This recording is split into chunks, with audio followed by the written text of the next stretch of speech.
Have you subscribed and liked? Welcome to Dr. Bunmi Abel TV, where we inspire and inform you endlessly, with knowledge to guide, uplift, and grow. Thank you for joining, it's a journey, let's go. To all the new subscribers, welcome aboard. We're so glad you're here, there's so much in store. Returning friends, thank you once again. Together we'll learn and share the game.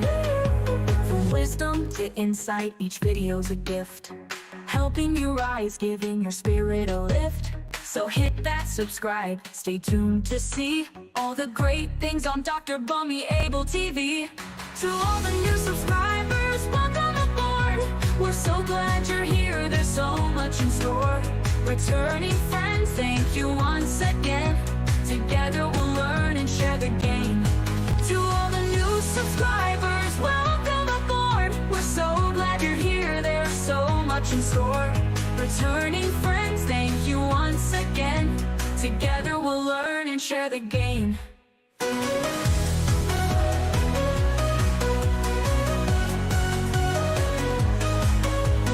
Dr. Bunmi Abel TV here for you. Inspire, educate, inform. That's what we do. Thanks for being part of this growing family. Let's keep shining together in unity.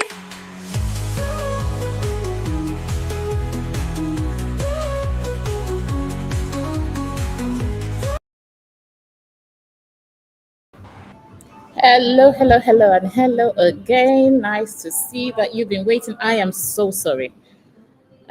Technical hitches here and there, and we're still trying to battle it. But I thought, okay, we'll come online and sort it out together.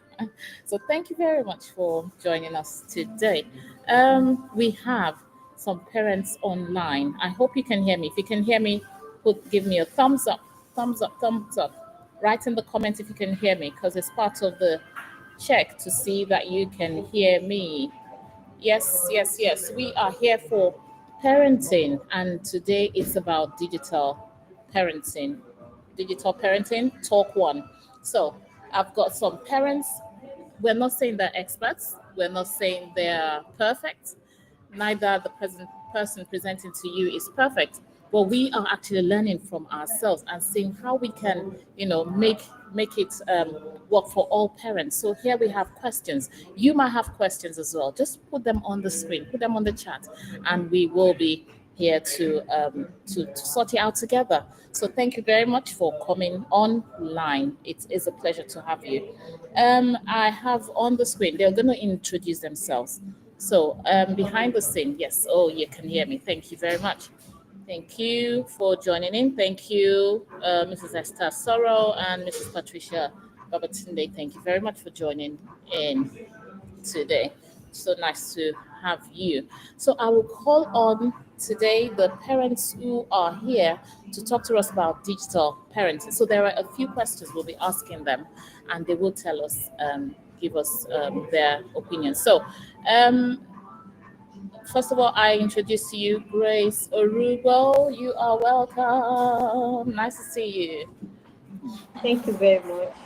Nice to see Yes, you you're too. welcome. Glad Thank to you. see you. And I invite another one, Papa Sunday Oluwadare. So we have a mamas and papas here. So we call ourselves mamas and papas. Oh, internet is gone again. But anyway, could you please introduce yourself, Mama? Mama Grace Orugo, can you please introduce Yes, yourself? please. Yes, I'm here. Yes, Okay. could you introduce yourself, please? Yes. Okay. My name is Grace Urugo, and I'm an educator. I'm a school owner, and I am very interested or fascinated with things that has to do with parenting and the family as a whole. So I am married with 2 children. Thank you. Thank you. Thank you very much. I'll see if I can put on the screen. Yes. Mr. Sunday, can you please introduce yourself? Welcome here. Are you able to introduce yourself? Can you hear me?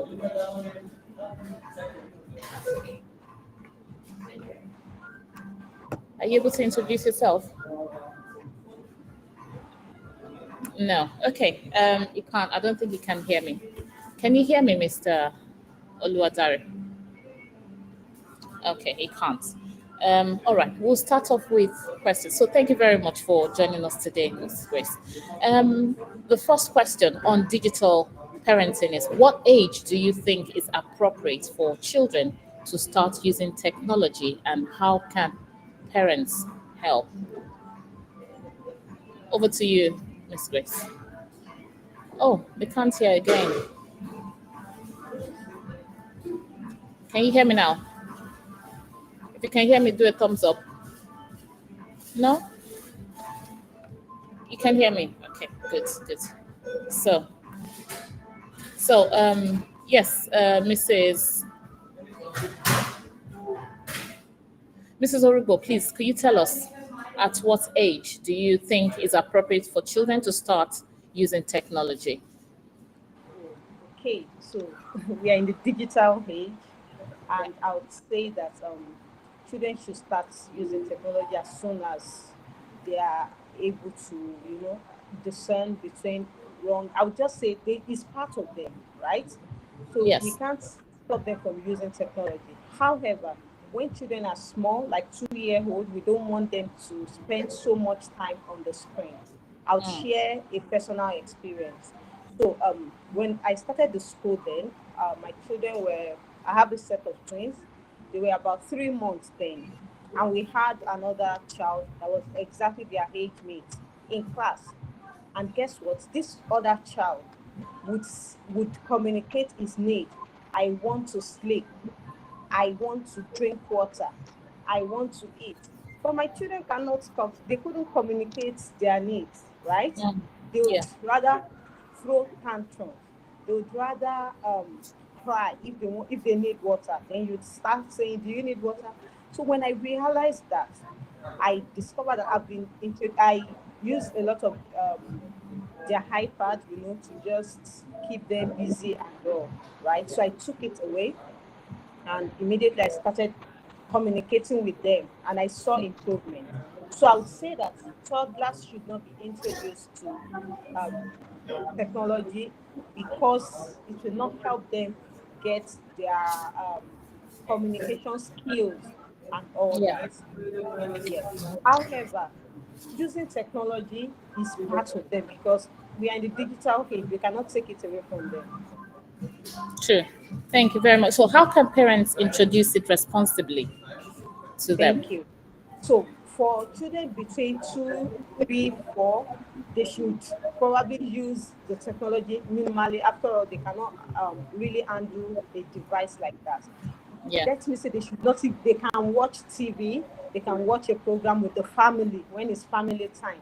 But other than that, they shouldn't use a device. They should rather play hands on to develop what they need, right?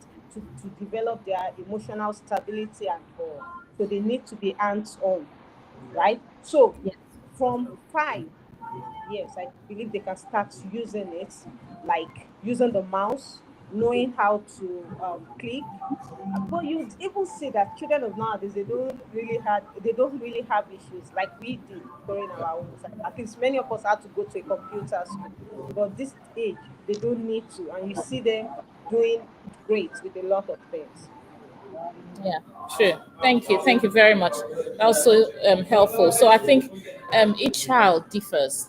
Each child differs, and you said you can start introducing responsibly to them. And when we say responsibly, they are timed. They're not just left on their devices and okay, just to to allow me do what I need to do at this time. Let me just give them. And before you know, they're used to gadgets, and it will be difficult to wean them out of it. So introducing it responsibly as an adult and maybe timing them. So okay, maybe 30 minutes or 20 minutes, and it must be with purpose, not just go on search, explore. We'll be surprised what you will see out there. So thank you very much. Thank you very much. My other guests are not here. I think they're having technical issues as well. So, and that's why we started late. So sorry to everyone who had been waiting. um, for starting late. It's not our usual. Trust me, it's not our usual. So, thank you very much. Another question is, how can parents set healthy screen time limits without creating conflict or resistance? So, over to you. It seems you're going to be the one to answer all the questions today, Miss- Mrs. Orugo. Okay. Good thing is you deal with So children, you're a head teacher, please so repeat the you're question more again. than able. Yes. Repeat the question. Okay, yes. I Repeat the said, question again. how can parents set healthy screen time limits without creating conflict or resistance? Oh, well, okay. I think we know that there will be some form of resistance, especially at first. But we need to be firm, right? We need to be firm with it. If we say 1 hour, we should let the child know 1 hour, what 1 hour means, right? And when it's 1 hour, we'd tell the child to go and do something else. And I'll say that the resistance, even if there's resistance, we should know that children would want to try to push their limits. So we are the ones that need to be firm and let them know that 1 hour is 1 hour. We are not going to go beyond that. Mm, Now, but for teenagers, I would say for teenagers or older children, it's very important that we are consistent, right? If we say 1 hour, then we should make sure they have other activities to do. I would give example for my children. When I take the device from them, for a while they can solve for like maybe 5 minutes. But after a while, you see them. Sometimes they'll go to their piano to go and play, or they would bring out their Lego. They would make sure, or they sometimes they go out to play football. So they immediately switch to do other things. So I think it's very important for younger children. It's very important if we want to take the screen from them, then we should have meaningful things to engage them. I would say things like Lego, like puzzles, like reading together, what else? Memory verses, different mm, activities, but we need to be involved. But what we can't do with young children is to take the screen and leave them and say, go and find something to engage yourself. They can't do that. They are still young.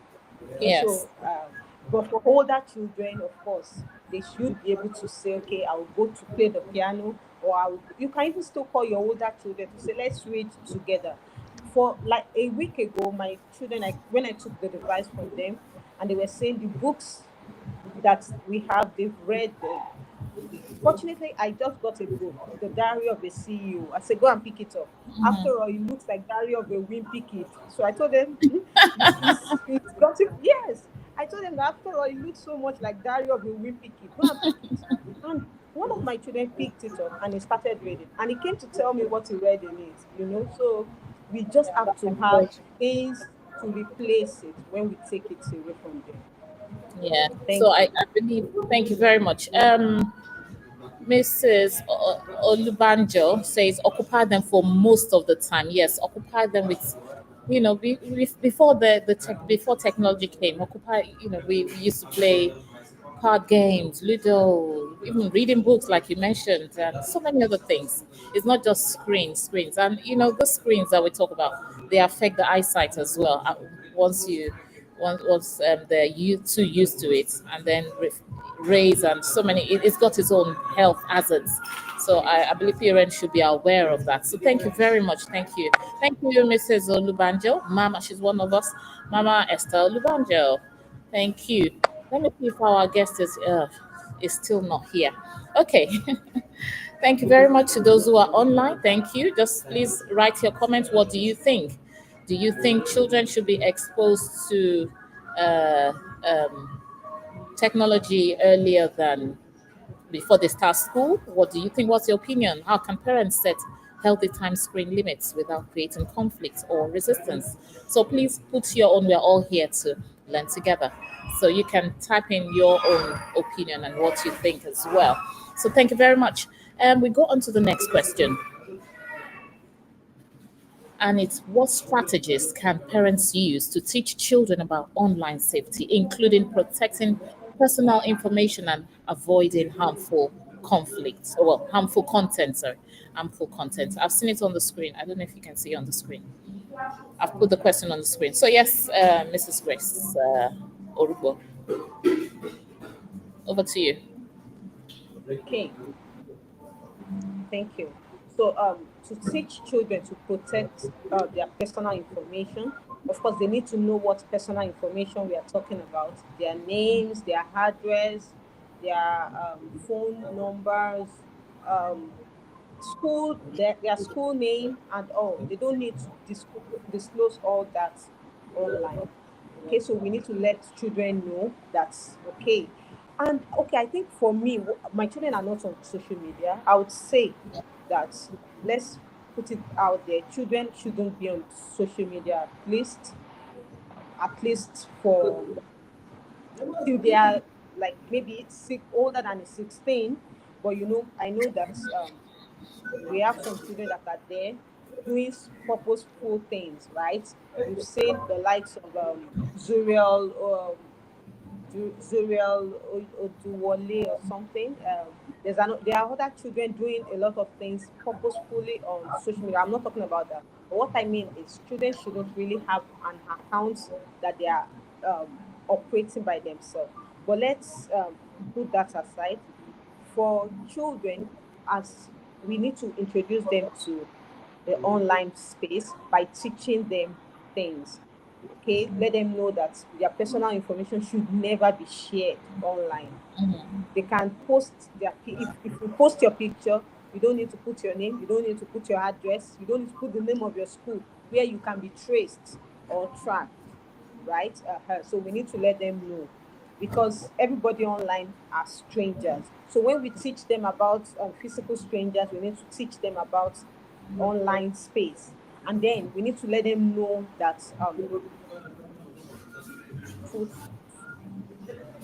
footprints. Can you hear me? Yes, I can.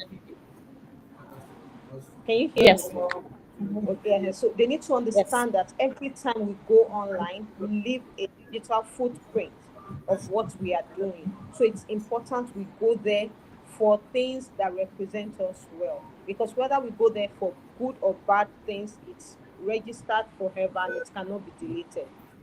Also, yeah, for younger children, we can use role play scenarios like, okay, um so imagine, we show them our own personal account. Look at my own account, right? See what I post there.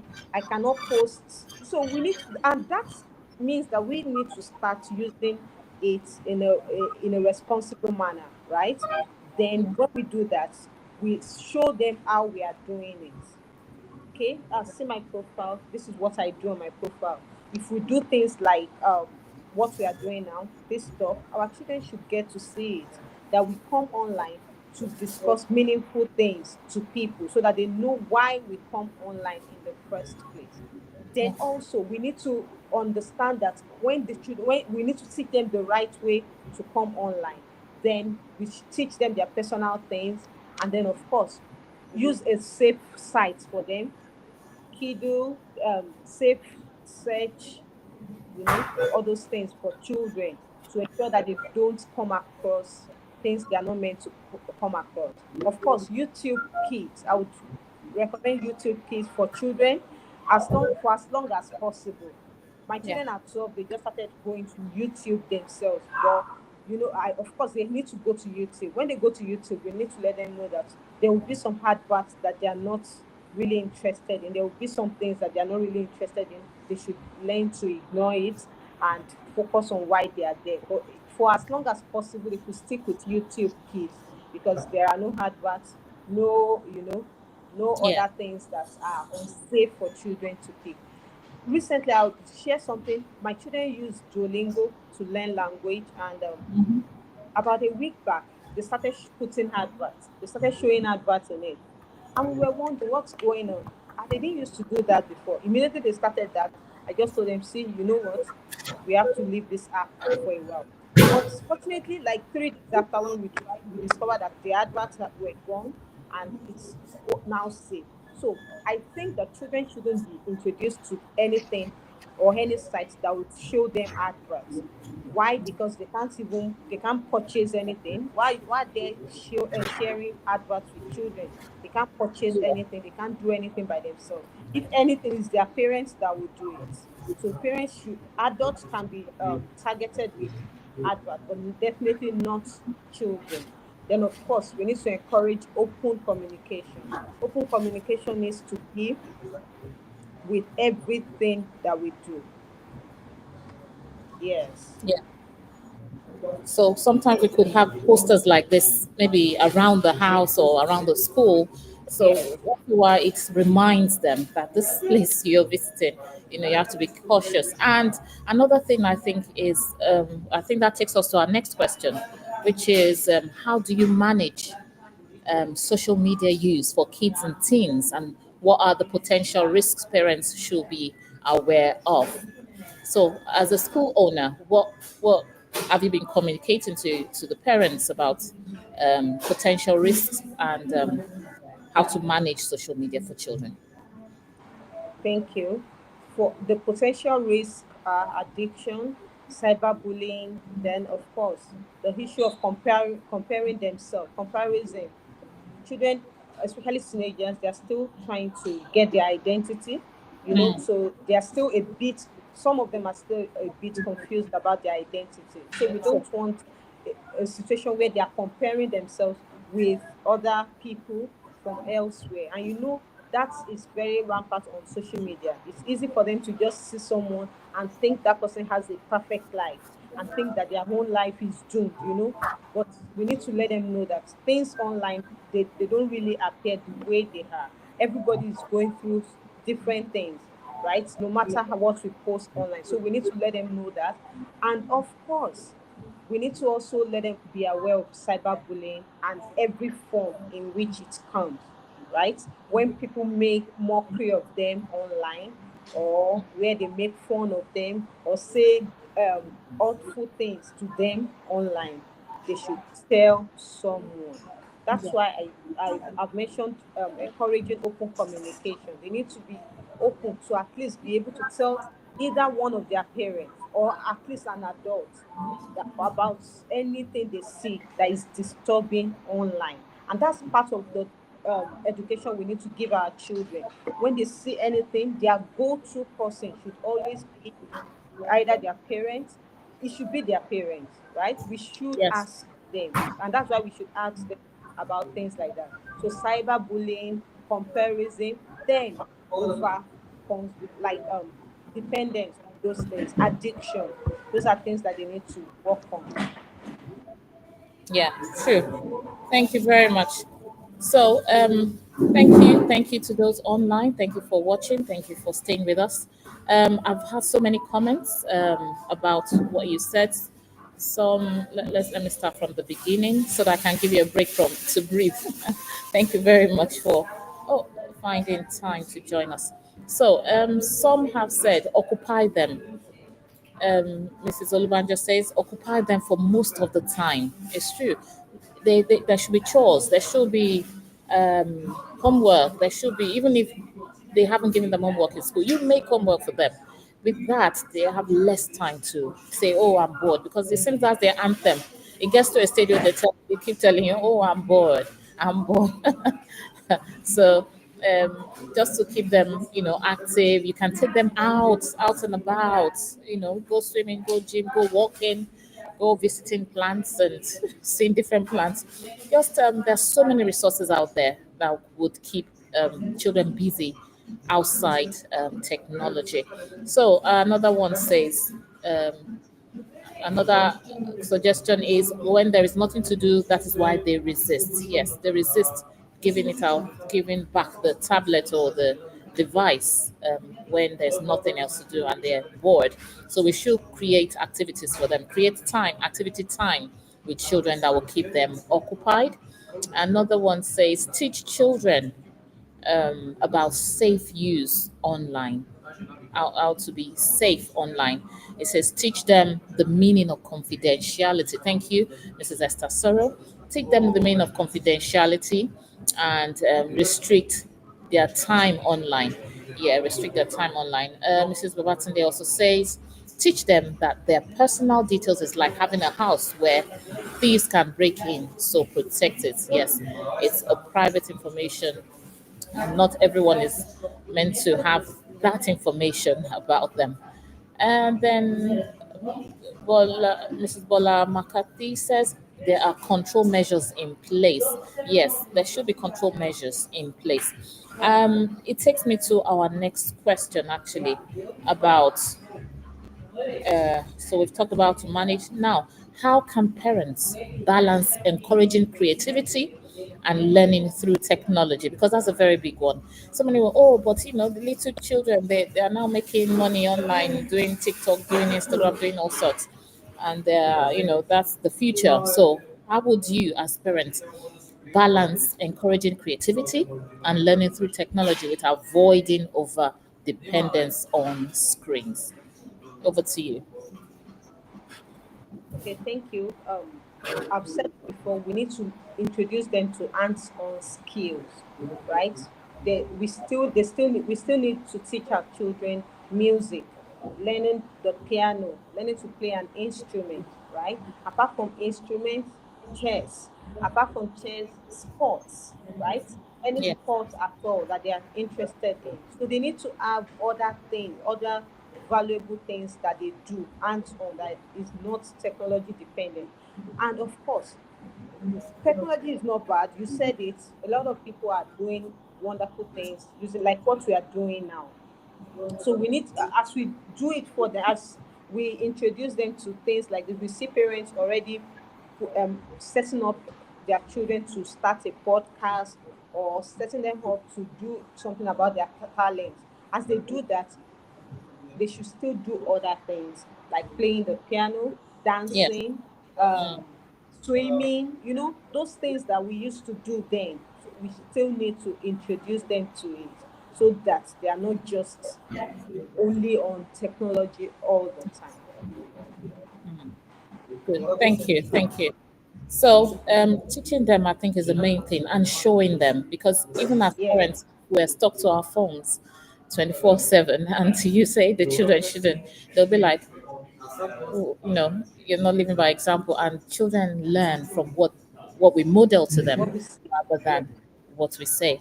So I remember, I don't know if it was last week. I just told everyone, okay, we're going to do an audit of our phones. And by the way, mine are teenagers. We're going to do an audit of our phones. Okay, everybody, you pick any. We'll blindly pick whoever's phone, not necessarily targeted, and see what we have.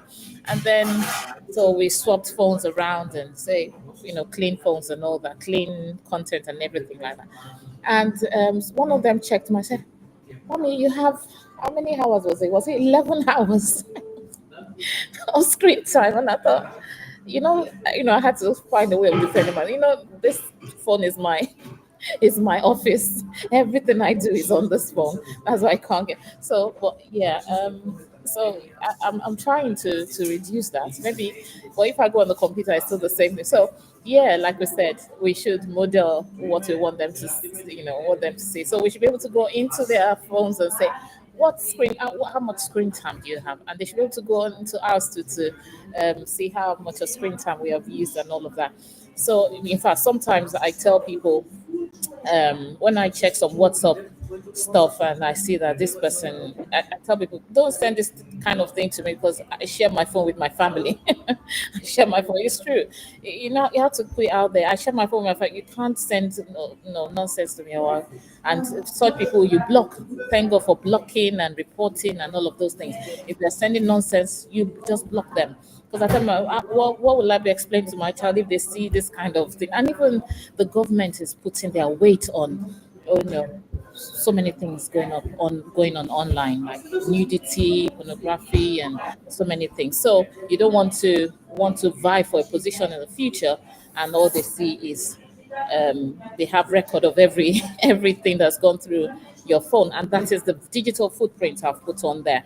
Being smart with our digital footprint, make sure everything we're putting online is clean. So let's educate our children the risks of um, of going online. So some children are not ready until they're teenagers. Some children are not even ready even when they're teenagers because Yeah. it's an addiction.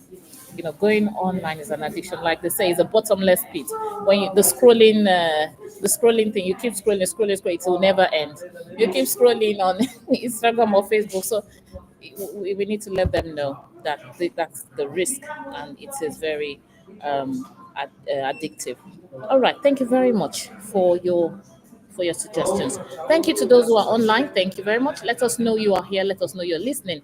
Let us know you are, also learning or relearning or unlearning.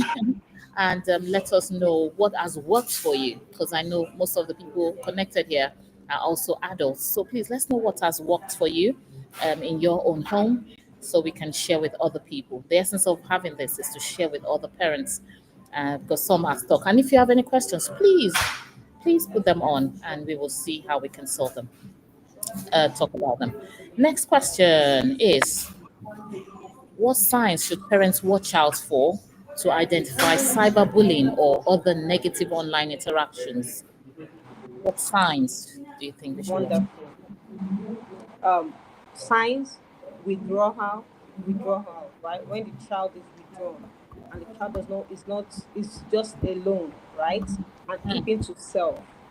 We need to check that. It could be that the child is consumed with something that is taking a lot of his or her time, right? So when the child is not present, for example, let's say we are having family dinner and the child is not the usual self, we need to take note of that. Of course, mood swing. When the child is just looking moody, we need to pay attention to that. Then when activities that the child used to love, all of a sudden the child is indifferent. We need to take notes. So that's why we must know our children so well and Mm, know when there's a change, to really know if something is wrong, right? Because we are trying to beat against addiction, we are trying to beat against negative content, yes. pornography, and the stuff, and also cyberbullying. So cyberbullying, we need to also look for signs of um, maybe the child getting too critical, right? Getting too critical about other people. It could be that, okay, the child is being bullied, sort of. Okay, so those are signs that we need to watch out for in our children. Mm, thank you. And other signs are, um, what says, oh, Mrs. Babatunde says, isolation is another thing. When they are just isolated all the time, they're not interacting with people. Sometimes when I see that they're indoors for long, oh, yep, it's GCSE and all this A levels and all this, so they're usually in the, even though they're studying, is still not healthy for them to be on the computer or be on their books for hours and hours. Call them out. What I do now is we have a game time. Say, okay, it's game time. Oh, you give them some time in advance. Say, okay, in 1 hour or so time, we'll be having game time, so they can plan their own time as well. Because these things, when they're being isolated, it's sometimes, where is this person? Where is that person? And call them down. Just because you see they're studying, but even studying for too long is not healthy. All work and no play makes Jack or Jane a dull person. So yeah, isolation is another thing. Let's recognize this. We need to lead, yes. So we need to lead by example. Exactly. We need to lead by example. Thank you very much. So the final question, because I can see our time is really is gone very quickly. Thank you very much for staying with us. Unfortunately, the other people who are supposed to be here are not, but it's fine. I'm sure it will get better as we go along. The next question is, what advice, final question, what advice do you have for fostering open communication about technology and helping children make responsible choices online? Thank you. Open communication, it needs to start from Mm, other areas. right? We need to be open with our children. The same way we talk about sex education, being Yeah. open to them about everything. And also, I think I would say when our children come to us with difficult things, we should watch out our reactions. We shouldn't give them signals or reactions that would send them away. Judgmental expressions, judging them and telling them stuff and overreacting, right, to basic things they tell us can make them just shut up and feel Mm. my mom will just shout.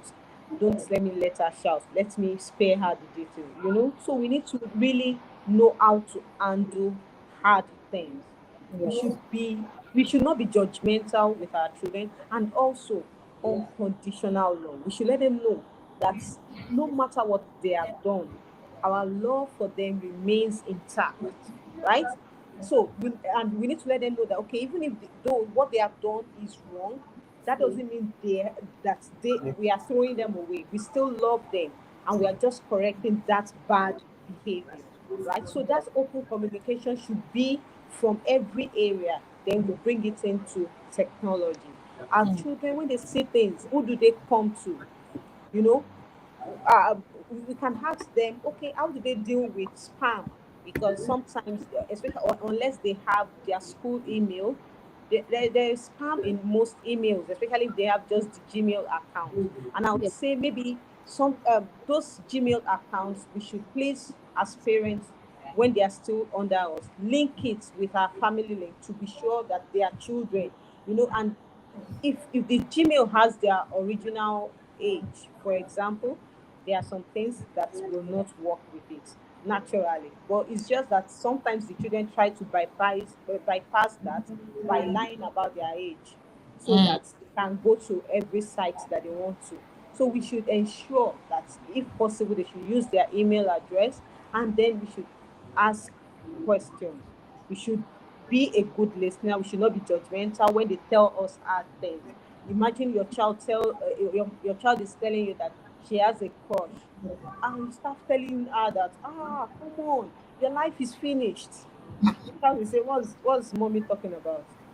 Let me keep to myself next time. So we need to know how to handle things like that, how to be their friends, their coach, especially when they are teenagers.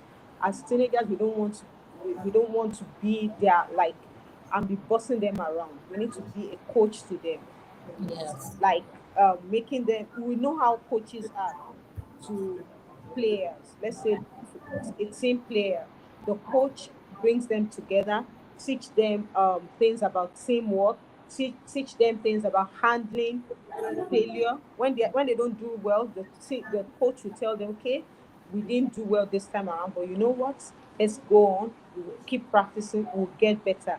Let's look at our mistakes. What mistakes did we make in this? So those are things we should do with our children to improve communication with them. When they do something wrong, we should not judge them. Rather, we should talk about the things they've done and how to make them better for next time. Okay. Then also, sorry, what's the other part of the question? Okay. Yeah. It's about helping children make responsible choices online. Helping them make responsible choices online. And of course, that's we need to show them that. I like what you said about the other time when you say your children told you spent 11 hours. I think I have that digital well-being. Mm. Sometimes I look at it with my children as well. I would like to share some things that I've done, especially some social media apps. Like I timed myself, Facebook 15 minutes, um, Instagram 20 minutes, I just put time. So when they see my digital time, even though I spend a lot of time, but I use a lot of productivity tools. For example, Drive. I'm probably on my Drive, sometimes reading some books or writing things, So we need to let them know that, of course, we have our device for meaningful things. They know I write, they know I read, and they see all that. We at least we can see that. So we should be open with our own, right? Be Mm. open with your device. Let them see what you are doing. Okay, I'm on the device, but see what I'm doing. I'm using productivity tools. These are tools that are productive. Now let's go to the to the ones where I'm scrolling away. How many hours did I spend there? Oh, I spent only 30 minutes there, and I spent 6 hours on drive, 1 hour on Bible. So we can see all those times. So I would say that we should also show them, be good examples to them. Our children can't make responsible choices if we are not responsible in our usage of um, technology. If all we do is watch movies, if all we do is watch reels and all, our children will copy and do worse than that. So we need to first work on ourselves before we now say, okay, our children, and lead them and help them to make right choices. Sure. Thank you. Thank you. Thank you very much. Wow, that is, you've actually fed us, fed us with a lot of information. Thank you very much. And thank you to all who have joined in. Be their good friend. Um, One says, I love the smart diagram. Oh, okay. So yes, we should be open with them, because if they don't see us do the same thing, they would just you know go the other way. And also making it a duty to introduce other things like game time in the family, or um, reading a book, So whatever it is that's worked for you as a parent, please share with others. This is, I think, the end of the show for today, Talk One. Um, I'm so amazed the time's gone so quickly, and it's just one person. Usually, it would have taken even longer, But thank you very much for making yourself available and teaching us about digital parenting. I know there are some devices out there. There's some, is it apps out there that restrict children's limits of what they use online and where they go.